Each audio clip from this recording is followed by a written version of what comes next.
C'est depuis 2003 que le centre Dina s'est installé dans la ville de Bukavu, en République démocratique du Congo. Il est situé dans le quartier Ponzi, en commune d'Ibonda. Oui, nous avons commencé par la création de la fondation Dina en 2003-2004. C'est lorsqu'on avait d'abord commencé par l'évangélisation.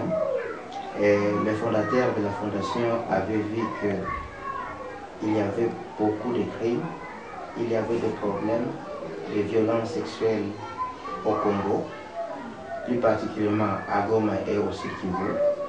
Et il a eu une compassion envers les filles et les femmes violées. C'est pour cela qu'il a commencé une initiative à base de travail social. Nous avons commencé à construire un centre à Goma et puis on a construit un autre centre ici à Bukavu. Jadis, dans son petit appartement, le centre Dina avait du mal à accueillir plusieurs victimes. C'est alors que l'initiateur du projet Dina, le Norvégien Rune Edvaldsen, a pensé à aménager ce bâtiment. Depuis le mois de janvier jusqu'en octobre 2015, le centre regorge 72 filles victimes de violences sexuelles et orphelines des guerres. Ces victimes sont reparties dans 4 chambres, équipées de plus de 3 lits chacune et des moustiquaires imprégnés d'insecticides pour les protéger de la malaria. Le centre Dina s'occupe des soins médicaux des victimes en collaboration avec l'hôpital général de Ponzi. Cet hôpital qui a été créé par le docteur Denis Mukwege et qui est spécialisé dans la prise en charge des victimes de violences sexuelles. Une fois à l'hôpital, les médecins confirment ou infirment le cas de viol et le centre poursuit pour leur prise en charge. La fondation Dina s'occupe de la scolarité de ces victimes. La plus jeune de toutes est âgée de 8 ans et la plus âgée a 20 ans. Plusieurs victimes proviennent des territoires.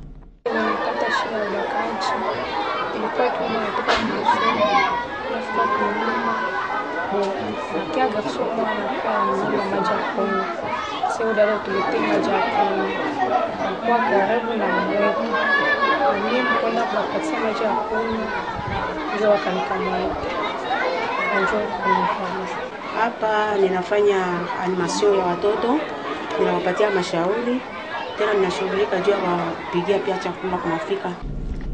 À peine 6 mois, la fondation Dina accompagne ses victimes juridiquement. Mais jusque-là, aucun jugement n'a été obtenu. Jusque-là, nous sommes en procès. D'ailleurs, à Kamituga, il y a un garçon qui a été identifié par une fille d'ici. Et bien sûr, nous ne sommes pas arrivés tous là-bas, mais une équipe qui nous représente, parce que nous avons un centre à Kamituga, nous avons envoyé l'identité de ces garçons et il a été appréhendé par la justice. Et comme je vous parle, c'est un procès qui est en cours.